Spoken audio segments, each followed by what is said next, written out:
Buenos días, señores, con cada uno de ustedes. Mi nombre es Helin Velázquez Guzmán, soy instructor de ICEN.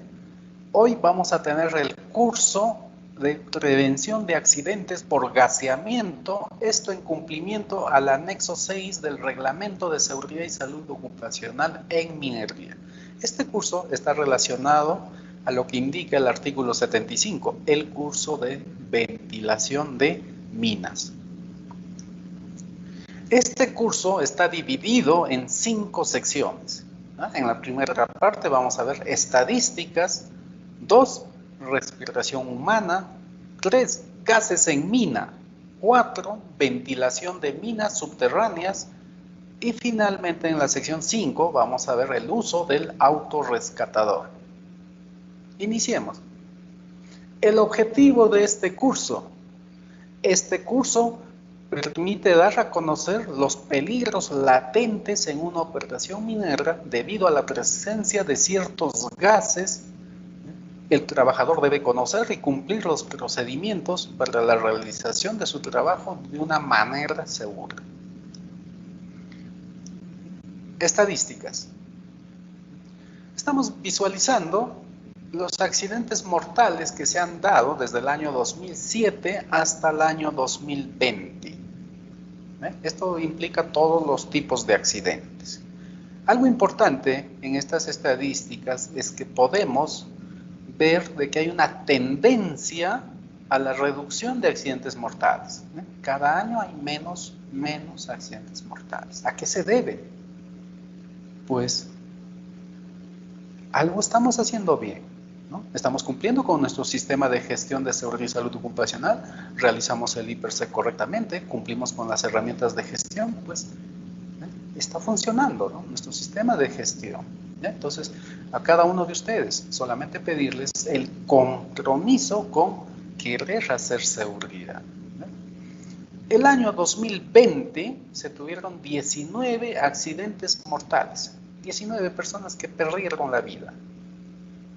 Aunque este año 2020 es un año atípico, ¿no? Todos tenemos conocimiento que debido a la pandemia, no todas las unidades mineras llegaron a trabajar al 100%. Entonces este dato 19 es un dato atípico. De los 19 accidentes mortales o 19 víctimas, 4 fueron debido a gaseamiento. Aquí está el titular minero, la concesión, aquí tenemos los nombres y apellidos de estas 4 personas que perdieron la vida por contacto, por inhalación o por ingestión de sustancias nocivas, ¿no? Más conocido, gaseamiento. Entonces, 4 de 19, ¿no? 4 de 19 viene a ser el 21%. Entonces, año 2020, tenemos el 21% vienen a ser víctimas mortales debido a inhalación, ingestión de sustancias nocivas, ¿no? Gaseamiento. Un dato para tener en cuenta, es un dato, en realidad es alto, para tomar en cuenta y tomar conciencia de que los gases también están causando accidentes mortales.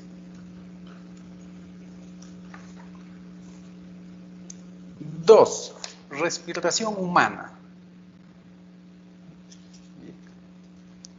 La respiración humana es la función biológica, ¿no?, que todo ser humano debe realizar para mantenernos con vida, ¿no? Eso es lo que nos mantiene con vida. Entonces, cuando respiramos, tomamos el oxígeno del medio ambiente, ¿no? Y este oxígeno que ingresa a nuestro organismo, pues va a tener diversos procesos químicos en nuestro organismo, ¿no? Hay una reacción química interna en nuestro organismo y eso es lo que nos mantiene con vida.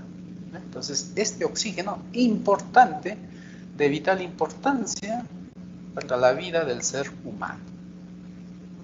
Entonces, cuando respiramos, ¿no?, al inhalar, llevamos el oxígeno en un 21% de volumen del aire, ¿no? 21% de oxígeno. Y cuando exhalamos, el oxígeno ya se ve agotado, ¿no? bajando a 16%. Y también cuando exhalamos, por supuesto que estamos botando el dióxido de carbono, ¿no? Con 5%. ¿no? Entonces, importante este gas, el oxígeno, es el que nos mantiene con vida. 2.1, aire atmosférico. ¿no? Aire atmosférico, prácticamente todo lo que nos rodea en este momento. ¿no? Uno mueve la mano y podemos sentir el aire atmosférico. Este aire atmosférico que nos está rodeando es una mezcla de gases. Mezcla de gases incoloro, inodoro, insípido e imprescindible para la subsistencia de todo ser vivo. Entonces, cuando nos dice incoloro, significa que no tiene color. En efecto, el aire no tiene color, no tiene olor y no tiene sabor. La composición de esta mezcla de gases, que viene a ser el aire, nos indica en lo siguiente. ¿no? El nitrógeno se encuentra en un 78% de volumen, el oxígeno en 20.86, casi 21, 21% de volumen de oxígeno, el CO2 0.20%, el argón 0.93% y los demás gases 0.01%. Entonces, en resumen, ¿no? Para no confundirnos tal vez con pequeños volúmenes de otros gases, lo conocemos más de este modo, como vemos en este dibujo. El nitrógeno, 78%, es el que en mayor volumen está en el aire. Este gas, el nitrógeno, en nuestro organismo no reacciona. No hay una reacción química, biológica, no lo hay. ¿no? Es un gas inerte dentro de nuestro organismo. Ingresa, no cumple ninguna reacción y sale. El oxígeno, ya lo indicamos, 21%. Este es el que nos sostiene con vida, ¿no? Importante. Y los demás gases, ¿no? Los distintos tipos de gases que puedan haber, todos ellos llegan al 1%.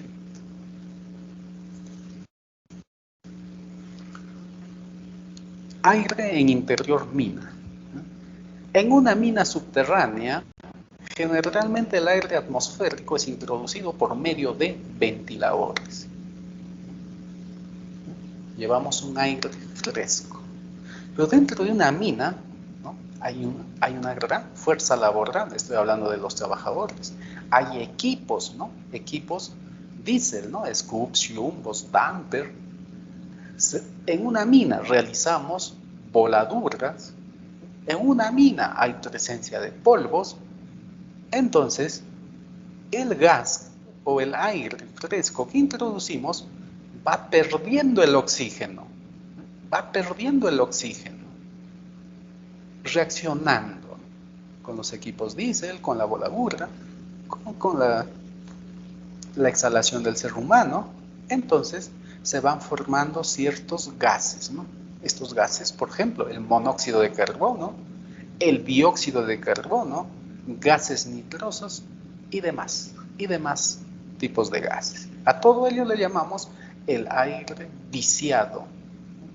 Un aire viciado tiene agotado el oxígeno, ya no es 21%, o el reglamento nos indica mínimo 19.5%. Entonces un aire viciado ya tiene menor cantidad de oxígeno. Gases en mina.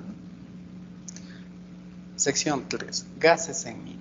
A consecuencia de la falta de ventilación o una ventilación insuficiente, inadecuada, ¿no? Los distintos tipos de gases se pueden ir acumulando, se van acumulando, hasta llegar a concentrarse, ¿no? Llegan a concentrarse y estos son capaces de afectar la salud o la vida de los trabajadores. 3.1. Origen de los gases en interior mina. ¿Qué es lo que origina estos distintos tipos de gases? Y acá lo indica. Las fuentes principales de generación de gases en interior mina o en una mina subterránea son los siguientes. Aquí tenemos 4 fuentes principales. La primera fuente que genera mayor cantidad de gases, mayor volúmenes de gases. Viene a ser las voladuras. La segunda fuente tenemos los equipos y maquinarias diésel. La tercera fuente de generación, las rocas del macizo rocoso también generan gases. Y por supuesto que las personas, los seres humanos, también generamos gases. Veamos cada uno de ellos. Tenemos las voladuras. Con respecto a las voladuras, ¿no? Tenemos que utilizar explosivos, distintos tipos de explosivos, municiones, dinamitas, agentes de voladuras como los ANFOs. Estos explosivos son sustancias químicas que cuando se activan, explosionan, van a producir volúmenes gigantes de gases. Volúmenes gigantes. Entonces, estos gases que se forman son el monóxido de carbono, ¿no? Su símbolo, el CO, el dióxido de carbono, el CO2, y los gases nitrosos, debido a las voladuras.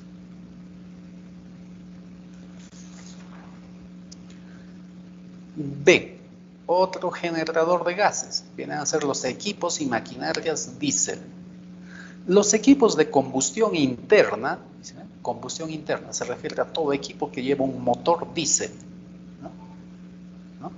Estos equipos y maquinarias diésel utilizan el petróleo. Ejemplo, ¿no? Aquí vemos en el dibujo un Scoop, un Jumbo, un Volter, un Skyler, los volquetes, las mismas camionetas, vehículos livianos también, ¿no? Todo equipo que tiene motor diésel. Entonces, estos equipos generan gases como el monóxido de carbono, el CO, el dióxido de carbono, el CO2, los gases nitrosos, aldehídos, humos, materiales particulados y el anhídrido sulfuroso.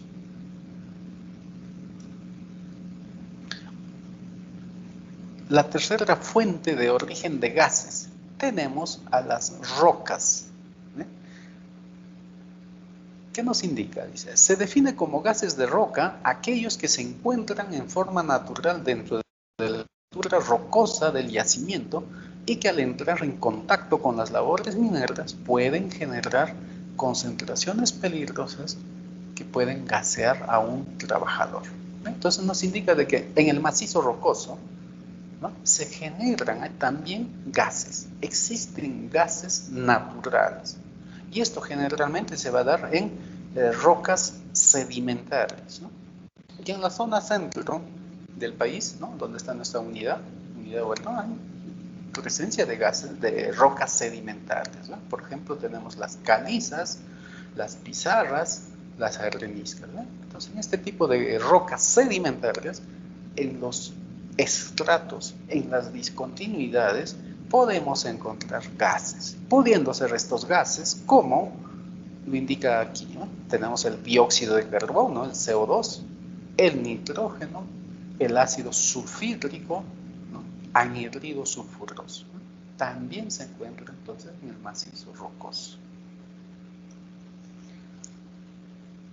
El cuarto factor que origina los gases en roca viene a ser la respiración humana. Todos los trabajadores, fíjese. El hombre, como lo dijimos anteriormente, necesita oxígeno para sobrevivir. Pero en el proceso de respiración, el hombre genera dióxido de carbono.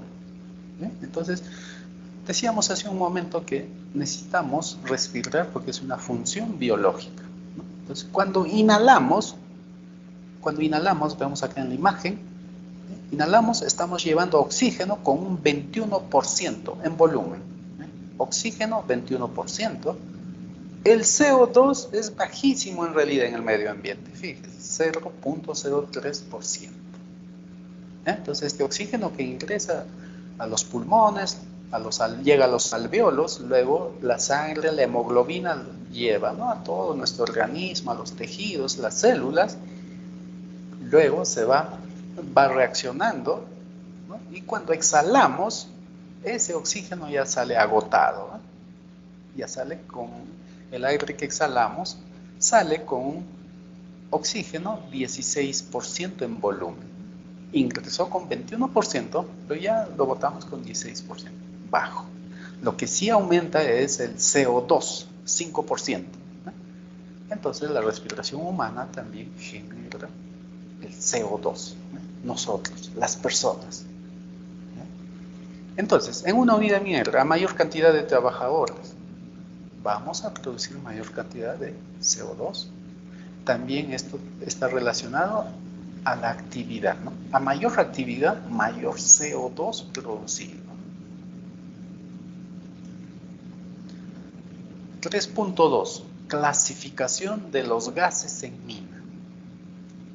Los gases en mina, desde el punto de vista toxicológico y de sus propiedades físico-químicas, se clasifican en 3 grupos. Entonces, ¿de qué modo se clasifican? Como gases asfixiantes, gases irritantes, venenosos, gases explosivos e inflamables. Dentro de los gases asfixiantes tenemos al dióxido de carbono, el CO2, también tenemos al monóxido de carbono, el CO.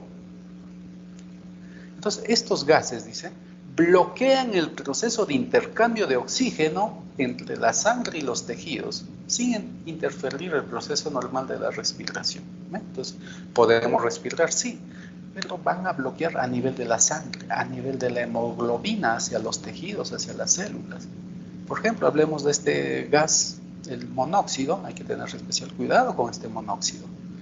Este monóxido tiene una afinidad con la hemoglobina, con los glóbulos rojos. Cuando ingresa a la sangre este monóxido, fíjese aquí monóxido porque lleva un solo oxígeno, CO. Pero a este CO, ¿no? Quiere convertirse en CO2, ¿no? Busca convertirse en CO2 porque no le gusta ser un monóxido. ¿Ven? Entonces, dentro de los vasos sanguíneos,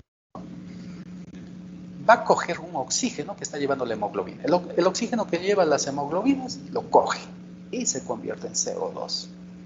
Entonces, de ese modo, va a bloquear el oxígeno, ¿no? Que llegue a los tejidos, a las células. Es asfixiante. Nos va a sofocar internamente. Y de ese modo puede causar la muerte. El monóxido. Los gases irritantes y venenosos. Tenemos al dióxido de nitrógeno, NO2, el monóxido de nitrógeno, NO, anhidrido sulfuroso, SO2, el ácido sulfúrico, H2S, el monóxido de carbono, nuevamente, ¿no? Para tomarlo en cuenta, nuevamente el monóxido de carbono. ¿No? Estos gases anteriores, nitrosos, sulfurosos, básicamente se deben a las voladuras, ¿no? Producidos por explosivos. Entonces, estos gases irritantes y venenosos, dice, provocan una disminución de oxígeno penetrando a los pulmones y luego al resto del organismo. Producen inflamación de los tejidos, actúan generalmente sobre la piel, las mucosas y los ojos, conjuntivas. Por eso es irritante, nos irrita, ¿no? Las vías respiratorias, podemos sentirlo, nos irrita, ¿no? También los ojos. Hace un momento decía hay que tener un cuidado con este CO. Este CO, este monóxido de carbono, está ubicado también en esta segunda fila porque es venenoso. El monóxido no es irritante, pero es venenoso. El tercer grupo de gases son los explosivos e inflamables. Ahí tenemos el metano, el CH4, ¿no? Metano. Hay un gas que usamos en la cocina, ¿no? El gas propano, ¿no? Hay gases, ¿no? El metano, etano, propano, butano, ¿no? Entonces, dentro de las rocas, ¿no? Generalmente se encuentra este gas, el metano. También tenemos al monóxido de carbono. Nuevamente, fíjese, el monóxido de carbono. Tenemos al ácido sulfídrico, Entonces, estos gases explosivos inflamables, dice, son aquellos gases que producen efectos nocivos, tales como intoxicación o destrucción de los tejidos, alteración de órganos y, en última instancia, la muerte. Estos gases tienen la propiedad de combustionarse, o sea que pueden arder. Bajo ciertas concentraciones pueden explotar. Y sobre todo estamos hablando del metano. El metano. Esto se encuentra mayormente como ejemplo, ¿no? En minas de carbón hay bastante metano. Por los años, hace décadas pasadas, no recuerdo exactamente, debió haber sido por los 60, en una unidad minera del centro del país, estoy hablando de la unidad Goiás-Quisga, hubo una gran explosión debido a este metano. Una gran tragedia. Bien, volvamos a hablar del monóxido. Fíjense, el monóxido de carbono, que se encuentra como asfixiante, también es venenoso, también es inflamable. Entonces, para tener en cuenta este monóxido, un gas que ha causado la mayor cantidad de accidentes mortales debido a accidentes por gaseamiento. 3.3. Factores de peligrosidad. Existen 3 factores principales que determinan la mayor o menor peligrosidad de los gases presentes en mina. Entonces, los factores de peligrosidad tenemos, ¿no? Toxicidad, depende de la composición química del mismo. Tóxicos, altamente tóxico, el monóxido de carbono, por ejemplo. La concentración. Cuando nos dice concentración, sí pueden existir muchos de estos gases, pero si están por debajo de los límites permisibles que indica el reglamento, pues no va a ser un factor de peligrosidad, porque están por debajo de los límites. Pero si estos pasan los límites permisibles y se van concentrando, ya es un factor de peligrosidad. Otro factor, tenemos el tiempo de exposición. Nos indica el tiempo que la persona estuvo expuesta a los gases tóxicos. A menor tiempo de exposición tendremos menor daños al organismo. Entonces, ¿qué nos indica esta parte?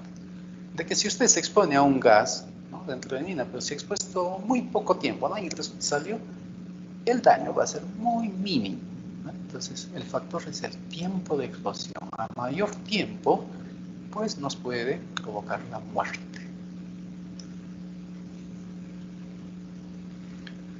Distribución esquemática de los gases por su densidad.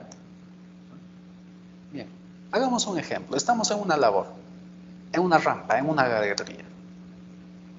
De repente el ventilador no funciona, se quemó el ventilador y esa labor está sin ventilar un día, 2 días. Entonces los gases en un ambiente sin ventilación van a formar capas, se van a distribuir, ¿no? Entonces aquí nos indica, vemos aquí una sección de una labor, el monóxido de carbono o el CO, ¿no? Este es un gas liviano, ¿no? Aquí nos dice distribución esquemática por su densidad. Densidad está relacionado al peso molecular de los gases. Peso molecular, densidad, significa de que hay gases livianos y también hay gases pesados. Y fíjese, el monóxido es un gas liviano que se va a concentrar en las partes altas de la labor, en la zona alta. Ahí se concentra el CO2, perdón, el monóxido, y también el CO2. El CO2 en la parte media, ¿no? Y en la parte inferior de una labor se va a concentrar los gases nitrosos y sulfurosos. Entonces, este monóxido, al ser un gas liviano, ¿no?, menos denso, liviano, se va a concentrar, por ejemplo, en las partes altas, por ejemplo, las chimeneas. Y estoy muy seguro que muchos de ustedes han escuchado, ¿no?, de accidentes mortales por gaseamiento en una chimenea. ¿Y quién ha causado esa muerte? Pues este monóxido. porque se concentran en las partes altas y básicamente en chimeneas ciegas, ¿no? Sistema Alimac, sistema convencional. Y estos gases pesados, como los gases nitrosos, sulfurosos, al tener un mayor peso molecular, ¿no?, más denso, estos llegan a concentrarse en las partes bajas, por ejemplo, en los piques, ¿no?, piques en profundización. Entonces, para tener en cuenta. Si usted tiene una labor de 4 metros, ¿no?, ¿cuánto mide el ser humano? 1,80 máximo, ya el más alto 2, ¿no? 1,80. Entonces, monitorea también la parte alta, ¿no? Cuando monitorea la presencia de gases, ¿no? Parte media, parte superior, parte baja, ¿no? Una recomendación. 3.4. Propiedades de los gases. En el artículo 246 de nuestro reglamento de seguridad y salud ocupacional indica, antes de realizar cualquier trabajo, ¿no?, o antes de iniciar con nuestra jornada laboral, debemos monitorear estos 3 gases básicamente. Eso indica el reglamento. 3 tipos de gases, básicamente. Entonces, llevamos nuestro monitor, monitoreamos. ¿Y por qué es importante conocer las propiedades? Pues podemos identificarlo. Algunos gases son identificables. Fíjese. Tenemos el NO2, es un dióxido de nitrógeno, NO2. Sus propiedades o características: tiene color, es rojizo, tiene olor, tiene también sabor, es ácido, ¿ve?, y es irritante, ¿no? O sea, podemos identificarlo. ¿Ve? Esto se genera generalmente debido a los explosivos, ¿no?, dinamitas, ANFO, ¿no? Sus efectos: irrita, ¿no?, es irritante, ¿no? En los pulmones nos puede provocar una neumonía es una infección de los pulmones. Todo el pulmón se llena de una sustancia viscosa. ¿Qué más nos puede producir este NO2? Tiene un efecto retardado. Cuando nos indica efecto retardado, ¿qué significa ello? Volvemos a recordar que este es el NO2 o dióxido de nitrógeno, es producido generalmente por los ANFOs, ¿no?, mayor cantidad por el ANFO. Las dinamitas, emulsiones, ¿no?, son explosivos a base de nitrógeno. Entonces, este gas, el NO2, cuando ingresa al pulmón, ¿no?, llega al pulmón, el pulmón es húmedo, tiene humedad, hay agua en el pulmón. Este NO2, este gas, reacciona con la humedad de los pulmones y van a formar ácido nítrico. En contacto con la humedad del agua, va a formar ácido nítrico. Entonces, ese ácido nítrico, en el instante usted no lo va a sentir, ¿no? Se va a ir formando el ácido nítrico, pero un día, 2 días, pasa 3 días, ahí vamos a sentir el efecto. Por eso dice efecto retardado. ¿Y qué es lo que hace un ácido? Un ácido nítrico en la piel. Hace hueco. Pues lo mismo nos va a realizar en los pulmones. Va a comenzar a perforar los alveolos. El segundo gas, el CO2, ¿no? CO2 o dióxido de carbono. Es un gas, dice, incoloro, inodoro, ligeramente ácido. Cuando dice incoloro es porque no tiene color. Inodoro, no tiene olor. No podemos olerlo. Pero sí es ligeramente ácido. Sí podemos sentirlo. En el paladar, en la vía respiratoria, sí podemos sentirlo. El CO2. Esto generalmente se produce por los motores diésel, ¿no?, y la respiración de las personas. Sus efectos, ¿no? ¿Qué efectos produce en la persona? Es sofocante, nos vamos a cansar, nos va a faltar el oxígeno. Es tóxico, ligeramente al 3%, y mortal por debajo de 15%. El CO o monóxido de carbono, sus propiedades: es un gas incoloro, inodoro, insípido. ¿Qué significa? Que no tiene color, no tiene olor, no tiene sabor. Por lo tanto, ¿De qué estamos hablando?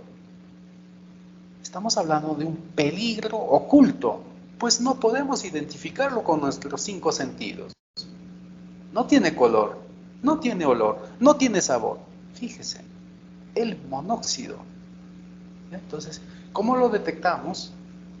Pues ya lo mencionaba, importante, llevar nuestro monitor de gases. Antes de iniciar nuestra jornada laboral debemos monitorear la presencia de estos gases, principalmente de estos 3.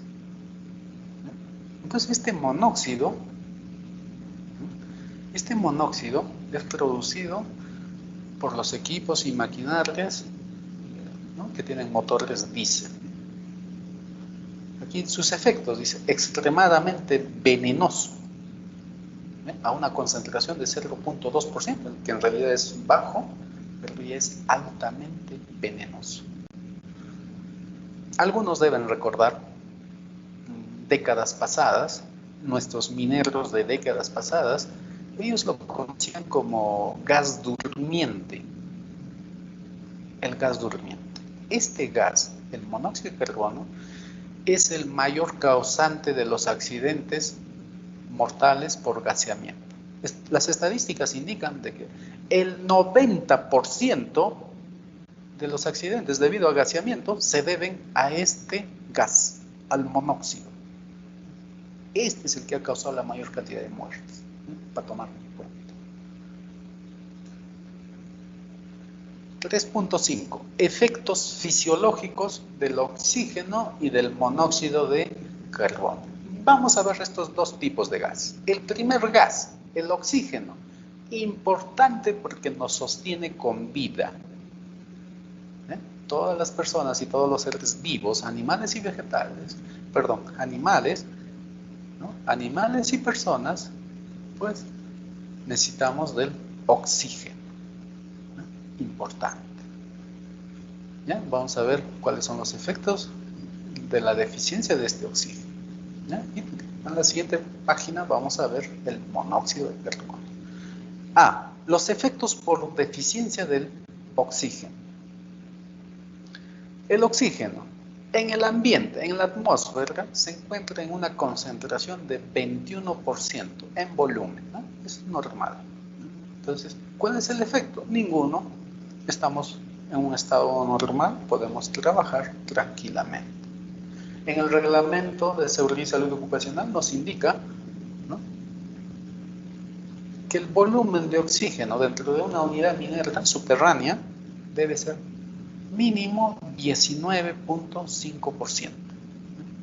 Mínimo 19.5%. Por encima de 19.5%, del mismo modo, no va a haber ningún efecto en nuestro organismo. Podemos trabajar, ¿no?, de modo normal. Y así, vamos bajando el nivel de oxígeno. Los mineros de décadas pasadas, ¿no?, cuando no existían los monitores de gases, solían utilizar el fósforo, ¿no? El fósforo. Hoy en día no es recomendable, pero digo que antes, porque antes no se contaba con los monitores de gases. El fósforo, cuando uno encendía, ¿no?, el fósforo arde cuando la concentración de oxígeno está por 16% a más. Por debajo de 16% no arde. Entonces ellos, los de antes, podían identificar, ¿no?, de ese modo en qué porcentaje de oxígeno se encontraba su labor. Bien, sigamos viendo los efectos fisiológicos. Cuando el porcentaje de oxígeno está alrededor de 15%, ya hay efectos fisiológicos, ¿no? Hay una respiración agitada, hay aceleración de los latidos del corazón, hay zumbido en los oídos y desvanecimiento. Un desvanecimiento por, ¿no?, movimiento, y ya tienes la sensación de desmayarte.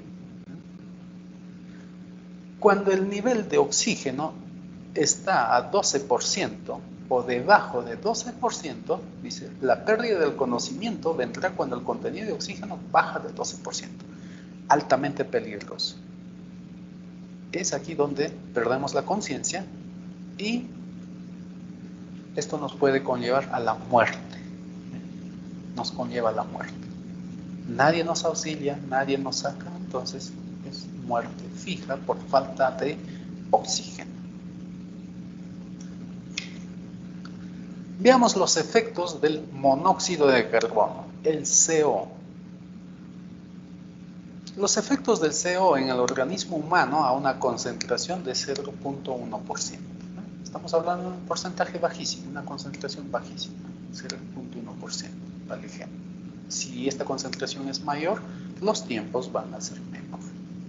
Entonces, para una concentración de 0.1% de monóxido en una labor, por ejemplo, dice, usted está expuesto a 30 minutos. El trabajador va a sentir malestar, dolor de cabeza leve. Generalmente no hay un dolor de cabeza a nivel del frente, ¿no? Esta parte, el dolor. Pero si estamos más tiempo, nos exponemos más a 45 minutos, ahí hay un dolor de cabeza intenso, el dolor es más fuerte. Hay presencia de náuseas, vómitos. Estamos más tiempo, a 1 hora, pues llegamos al estado de inconsciente, nos desmayamos. Entonces, estos síntomas, ¿no?, suelen asemejarse a los mismos síntomas de una mujer embarazada. Una mujer embarazada, ¿qué síntomas tiene? Tiene malestar, dolor de cabeza leve. ¿Qué síntomas más tiene una mujer embarazada? Tiene náuseas, tiene vómitos, tiene desmayos, ¿no? Se asemeja. Y si usted está expuesto a mayor tiempo, ya perdió la conciencia, está más tiempo, a 2 horas viene la muerte, a una concentración de 0.1% de este monóxido de carbono. Y para recordar nuevamente, este es el que ha causado la mayor cantidad de accidentes mortales por gaseamiento. Estoy hablando del 90% de personas que se han gaseado se debe a este monóxido de carbono. 3.6. Límites permisibles. Límites permisibles establecidos en el anexo 15 del Reglamento de Seguridad y Salud Ocupacional. Nuestro decreto supremo 024 del 2016. El límite máximo permisible para el monóxido de carbono es 25 partes por millón. Cuando hablamos de partes por millón, es lo mismo a decir 0.0025%. Entonces, como son concentraciones pequeñísimas pero peligrosas, fíjense, ¿no? En el reglamento a todos los indica como partes por millón. ppm, ppm, ppm. Entonces, esto es para no hablarlo en porcentaje. Mejor lo decimos en partes por millón, porque son pequeñísimas porcentajes, ¿no? Pequeñísimos porcentajes. 25 dividido entre 10.000 nos da en porcentaje. Entonces, veamos, el oxígeno, el único que nos indica en porcentaje. El oxígeno, en las labores subterráneas debe haber una concentración mínima de 19.5%. El dióxido de carbono, el CO2, máximo 5.000 partes por millón. El monóxido de carbono, el CO, máximo 25 partes por millón. El dióxido de nitrógeno, el NO2, máximo 3 partes por millón. El monóxido de nitrógeno, NO, máximo 25 partes por millón. El hidrógeno sulfurado, H2S, máximo 10 partes por millón. El anhídrido sulfuroso, SO2, máximo 2 partes por millón. Bien, entonces esto está en el anexo 15 del reglamento.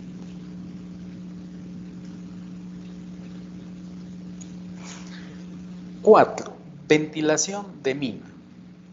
Objetivos de la ventilación. ¿Con qué objetivo ventilamos?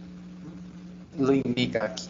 La ventilación en minas subterráneas debe cumplir los siguientes objetivos. 1. Suministrar el oxígeno para la respiración de todos los trabajadores. Lleve el oxígeno, los ventiladores. ¿Cuál es el segundo objetivo?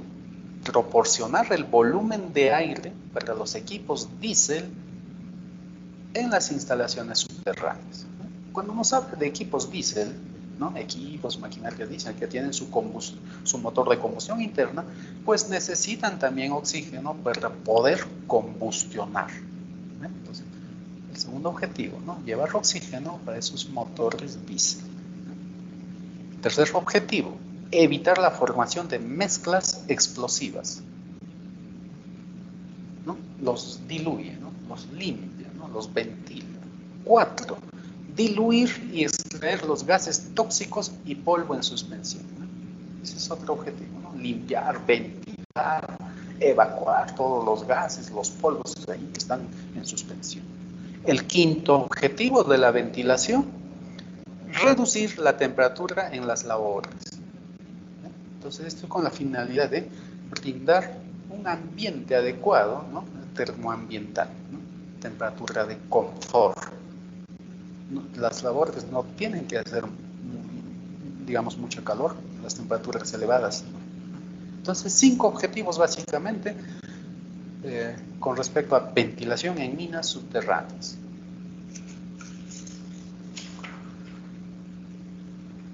.1. Métodos de ventilación en minas subterráneas. Entonces, hay dos tipos de ventilación. Vamos a ver ventilación natural y ventilación forzada. La ventilación natural nos indica sistema de ventilación que tiene dos accesos, uno que funciona como entrada y el otro como salida del aire. Se emplea en labores mineras subterráneas, principalmente localizadas en montañas, que se consigue por diferencia de cota. Entonces, ¿qué significa, no? ¿Qué nos indica todo aquello?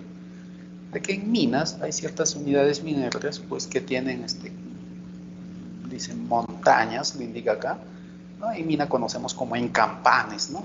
Tienen gran encampane.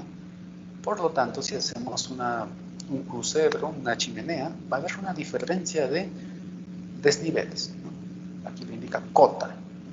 Estas diferencias de desniveles, cotas, hace de que exista una ventilación natural. Sin embargo, en las unidades mineras tenemos la necesidad de seguir avanzando. Zona norte, zona sur. Tenemos la necesidad de seguir avanzando, tenemos la necesidad de seguir profundizando. Entonces, en esos casos ya la ventilación natural no es suficiente, no funciona. Entonces, una ventilación natural generalmente abarca pequeñas zonas, pequeños sectores. Entonces, de acuerdo a la necesidad de la unidad minera, vuelvo a repetir, ¿no? Estamos profundizando, estamos avanzando, ya necesitamos ventilación forzada. Entonces, veamos en la sección B, que dice ventilación forzada. Dice, presión de ventilación que se establece como resultado de un efecto mecánico, en particular un ventilador, el cual suministra la energía de ventilación para el flujo de un volumen de aire. ¿Qué nos indica? ¿No? Nos indica de que ya necesitamos instalar estos ventiladores, ¿no? De gran capacidad, ¿no? Dependiendo del tamaño de la mina. Ventiladores primarios, ventiladores secundarios, ventiladores auxiliares, y también usamos extractores, ¿no? Para ayudar todo el flujo de ventilación. 4.2. Caudal de aire requerido. ¿Cuánto de aire necesitamos? Pues esto compete básicamente a los profesionales de ventilación, al área de ventilación. Ellos son los expertos en calcular el caudal de aire que se requiere.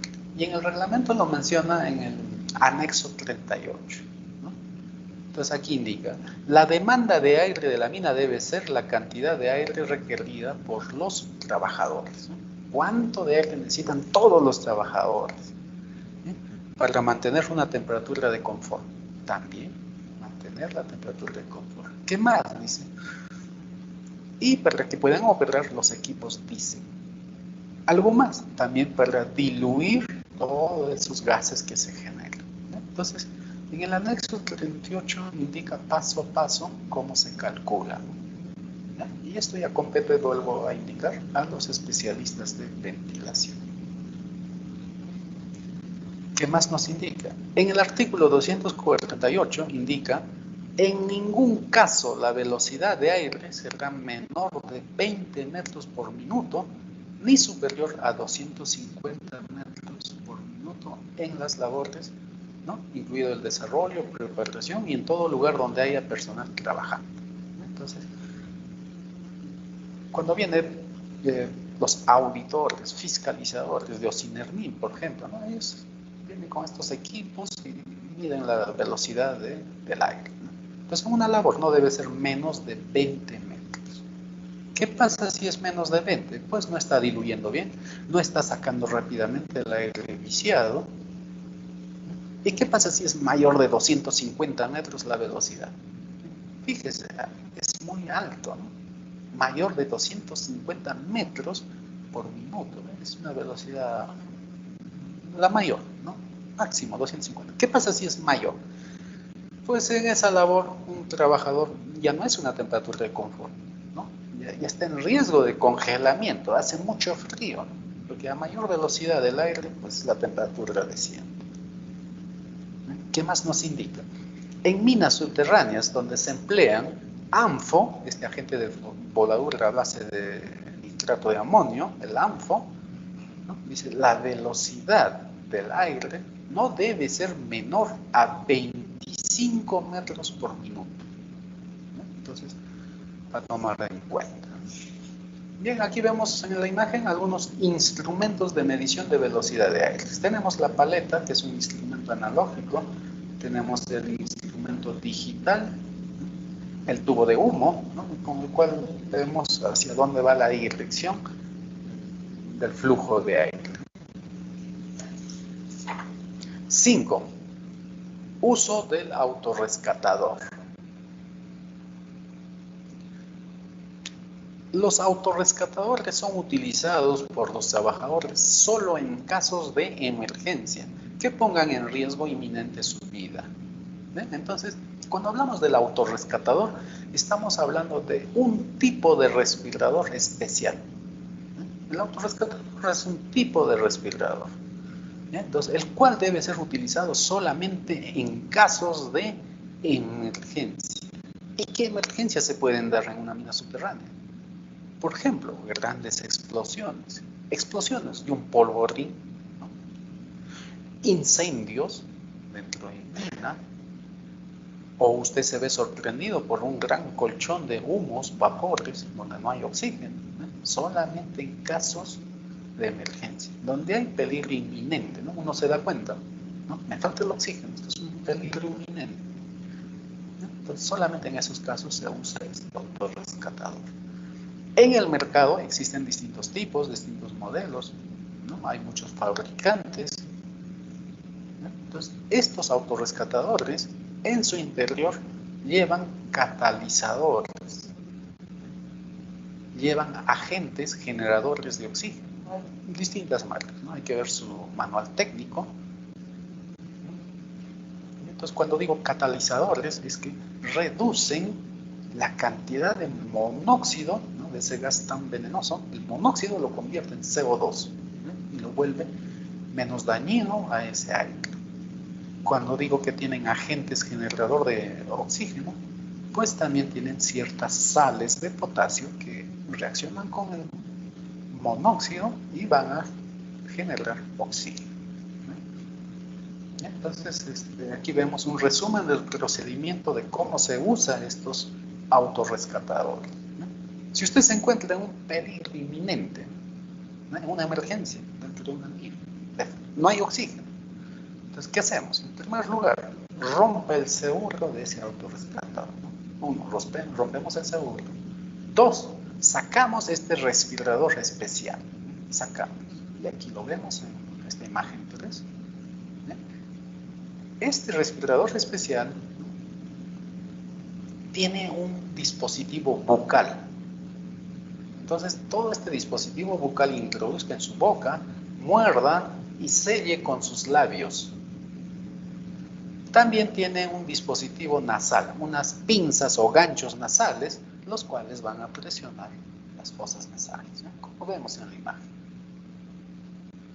El paso 6 tiene un arnés, aquí, arnés o cintas o bandas elásticas. Póngase en su cabeza y luego ponga el casco.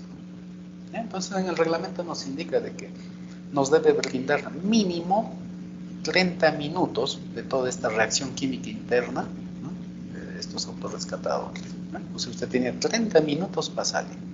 Aunque hoy en día en el mercado se ha avanzado bastante, ya hay autorrescatadores que ofrecen mínimo 60 minutos, un tiempo de 60 minutos.